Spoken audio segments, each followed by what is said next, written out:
Hello everyone, welcome to my YouTube channel Mamta maths tutorial. और आज class 12th में lecture 66 है। ये हम नेक्स्ट टॉपिक करने वाले हैं सेकंड ऑर्डर डेरिवेटिव। देखिए ये होता क्या है। पहले लेट y कोई भी x का फंक्शन है, y equal to f x, then derivative को हम क्या लिखते हैं with respect to x, dy by d x और f डैश x का मतलब फंक्शन का हमने डेरिवेटिव कर दिया। If f dash x differentiable, अगर ये फंक्शन डिफरेंशिएबल है तो हम जो इक्वेशन 1 है इसको विद रेस्पेक्ट टू एक्स दोबारा से हम इसका डेरिवेटिव निकाल सकते हैं। यानी कि dy बाई डी एक्स का भी derivative with respect to x दोबारा निकाल दिया। इसी को ही हम कहते हैं second order derivative of y with respect to x। और डिनोट कैसे करते हैं, d2y by d x square. आपके सेकंड ऑर्डर डेरिवेटिव ही है। थर्ड ऑर्डर डेरिवेटिव निकालना हो d3y bye d x cube, ऐसे चलता है ये। ठीक है, तो फर्स्ट ऑर्डर में तो dy बाई डी एक्स। जब हम सेकंड ऑर्डर डेरिवेटिव की बात करेंगे तो नोटेशन क्या है, d2y by d x square. और तरीके भी हैं नोटेशन के। Second order derivative of f dash x is denoted by f double dash x।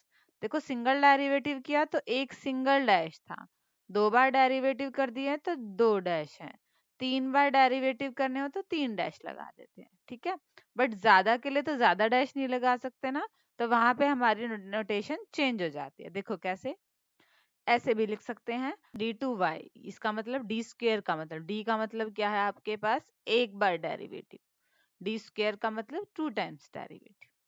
y double dash से भी नोटेशन दे सकते हैं, y नीचे 2 भी लिख सकते हैं, ज्यादा हो नीचे 3 लिख सकते हैं, नीचे 4 लिख सकते हैं। y n डेरिवेटिव के लिए क्या लिख देते हैं, y n लिख देते हैं। ठीक है, तो ये आपके पास क्या था, सेकंड ऑर्डर डेरिवेटिव था। हम डेरिवेटिव अगर फंक्शन है हमारे पास उसका एक बार डेरिवेटिव किया और वो फंक्शन डिफरेंशिएबल है तो उसका दोबारा डेरिवेटिव कर देते हैं, तो वो क्या हो जाता है आपका second order derivative. Different different notations हैं, डबल डैश से भी दिखा सकते हैं, y2 से भी दिखा सकते हैं, y डबल डैश से भी दिखा सकते हैं, d2y से भी दिखा सकते हैं, या d2y by d x square किसी से भी दिखा सकते हैं। ये सारी नोटेशन है सेकंड ऑर्डर डेरिवेटिव की। अब निकालते कैसे हैं, एग्जांपल्स की हेल्प से समझते हैं। देखिए एग्जांपल्स, देखिए example 38, find d2y by d x square if y equal to x cube plus में टेंजेंट x। तो y आपके पास क्या है, x cube plus tangent x, derivative कर दे, dy बाई डी एक्स क्या बनेगा, x की पावर 3 का डेरिवेटिव और टेंजेंट x का डेरिवेटिव। बट हमें तो डबल डेरिवेटिव निकालना है, मतलब डेरिवेटिव का भी डेरिवेटिव निकाल देना है। 3x स्क्वेयर का डेरिवेटिव सेकंड स्क्वेयर x, पहले पावर को सॉल्व किया फिर सेकंड x का derivative second x tangent x। Derivative निकल सकता है, एक सिंप्लीफिकेशन हो सकता है, इन दोनों की मल्टीप्लाई, वो हमने मल्टीप्लाई कर दी और ये हमारा आंसर आ गया। नेक्स्ट एग्जांपल देखिए कैसे सॉल्व करेंगे। Example 39, if y equal to a sin x plus b cos x then prove that d2y by d x square plus y equal to 0। आपको ये प्रूव करना है। तो हमें क्या चाहिए, एक तो y की वैल्यू चाहिए, वो है हमारे पास, एक हमें डबल डेरिवेटिव चाहिए। तो डेरिवेटिव निकालेंगे फिर उसका भी डेरिवेटिव निकालेंगे। y फंक्शन है, डेरिवेटिव किया, साइन का डेरिवेटिव कॉस का डेरिवेटिव, फिर d2y by d x square मतलब इसका डेरिवेटिव, कॉस का डेरिवेटिव, साइन का डेरिवेटिव। ध्यान से देखिए जरा, यहाँ पे आपके पास माइनस कॉमन आ रहा है तो माइनस कॉमन ले लिया, और ये वैल्यूज आपकी किसकी है, y की है, तो वैल्यू को रिप्लेस कर दिया। माइनस का y था, दूसरी साइड लेके गए प्लस का y आ गया, और ये आपके पास क्या आ चुका है, 0। यही हमें प्रूव करना था। दूसरा तरीका भी है, आप d2y by d x square की वैल्यू रखो, प्लस में y की वैल्यू रखो, फिर वो सारे टर्म कट जाएंगे और आंसर क्या आ जाएगा, 0।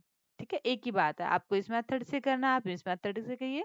आपको दोनों की वैल्यू पुट करनी है, वैल्यू पुट कीजिए। यहाँ पे भी हमने डेरिवेटिव निकाल दिया है, उसके बाद माइनस जैसे ही कॉमन लिया ये y की वैल्यू आ गई है, माइनस का y था दूसरी साइड गया प्लस का y, और ये हमने प्रूव कर दिया।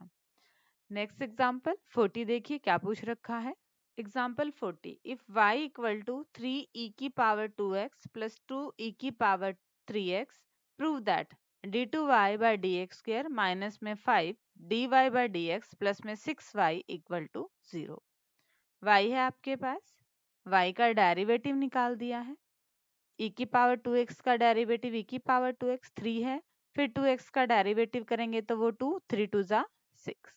सिमिलरली ऐसे e की पावर 3x तो e की पावर 3x रहेगा, फिर 3x का भी डेरिवेटिव 3, साथ में 2 भी है, 3 2 जा 6, डेरिवेटिव निकाल दिया। फिर डबल डेरिवेटिव निकाल दिया।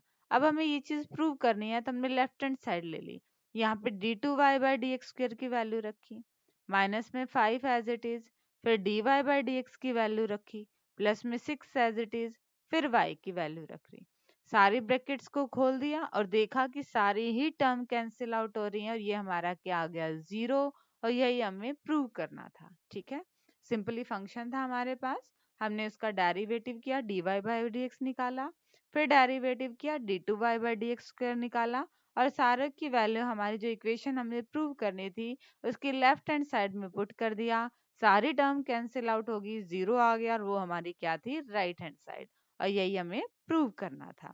और अब देखिए आज के लेक्चर से related last example, example 41, if y equal to sin inverse x, show that 1 minus x square d2y by dx square minus में x dy by dx equal to 0। y क्या है साइन इनवर्स x, हमने derivative निकाल दिया, फिर root 1 minus x square divide में था, दूसरी साइड गया तो क्या कर दिया इसको मल्टीप्लाई में कर दिया।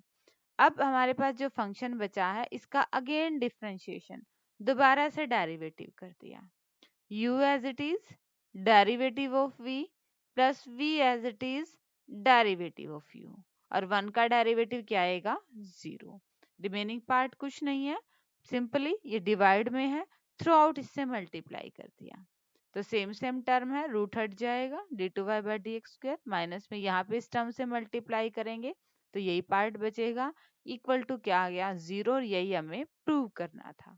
ठीक है बच्चे, सिंपली हमने डेरिवेटिव किया और हमें प्रूव करने वाली टर्म हिंट दे रही है कि 1 माइनस में एक्स स्क्वायर के साथ में dy by d x type की फॉर्म आएगी, तो हमने इसको दूसरी साइड लेके गए, फिर हमने डेरिवेटिव कर दिया u इंटू वी का फॉर्मूला लगा के, u as it is derivative of v, v as it is derivative of u, remaining आपके पास सिंप्लीफिकेशन पार्ट था, अपॉन में था 1 माइनस एक्स स्क्वायर का रूट, तो थ्रू आउट इससे मल्टीप्लाई कर दिया और ये हमारा सिंप्लीफाई करते ही जो हमें प्रूव करना था वो आ गया।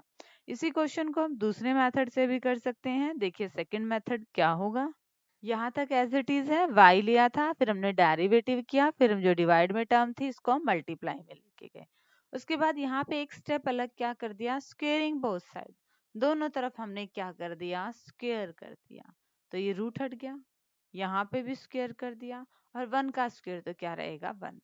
अब डेरिवेटिव कर दीजिए, अगेन u इंटू वी का ही फॉर्मूला लगेगा, u as it is derivative of v, v as it is derivative of u, ये तो ऐसे रखा, इसका डेरिवेटिव पहले पावर को सॉल्व किया, फिर अंदर वाली टर्म का डेरिवेटिव, प्लस में dy बाई डी एक्स का whole square as it is, और 1 माइनस एक्स स्क्वायर का डेरिवेटिव किया तो माइनस में 2x। अब इसमें से जो टर्म आपको कॉमन दिख रही थी वो कॉमन ले ली, 2 दोनों में था, dy बाई डी एक्स दोनों में था, और कॉमन लेने के बाद रिमेनिंग आपका ये बचा। अब ये टर्म तो आपके पास क्या है मल्टीप्लाई में है, दूसरी साइड जाएगी डिवाइड में, 0 के डिवाइड में कोई भी टर्म जाएगी तो वो क्या बन गई 0, और रिमेनिंग पार्ट जो बचा है ये वही है जो हमें प्रूव करना था। ठीक है, सिंपली हमने एक स्टेप को इसमें ऐड कर दिया है, यहाँ तक तो सेम था, अब हमने स्क्वायर करके फिर इसका डेरिवेटिव किया है, आप चाहो तो डायरेक्ट डेरिवेटिव भी कर सकते थे, फॉर्मूला दोनों में वही लग रहा है u इंटू वी वाला। ठीक है बच्चे, तो ये हमें प्रूव करना था। होप कि आपको ये एग्जांपल्स अच्छे से समझ में आए होंगे, डिस्क्रिप्शन में इनके नोट्स हैं वो ले लीजिएगा, और आगे सिलेबस करने के लिए मेरे चैनल से जुड़े रहिए, इसे लाइक कीजिए, शेयर कीजिए और सब्सक्राइब कीजिए। Thank you.